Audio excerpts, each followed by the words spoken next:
خداوند کل مردای اسلام ببخشه، گذشتگی‌ها را ما و شما را هم به زندگی ببخشه.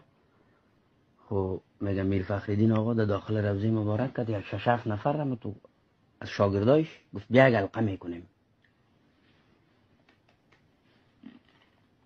یک وقت که حلقه را شروع کردن خواندن یک وقت سرکی بالا میکنم این حلقه 8 نفری به 8000 نفر رسیده. بار شده سن روزه. یادش میاد که کلوشا را خونه خریده بودی کدام تا صنفش نکنه. دست آدم گوش میبره. اما تو کلوشای روسین و لنبر در دالیز ماندگیست. شاگرد خودم میگه متوجه شو برو بگیرم.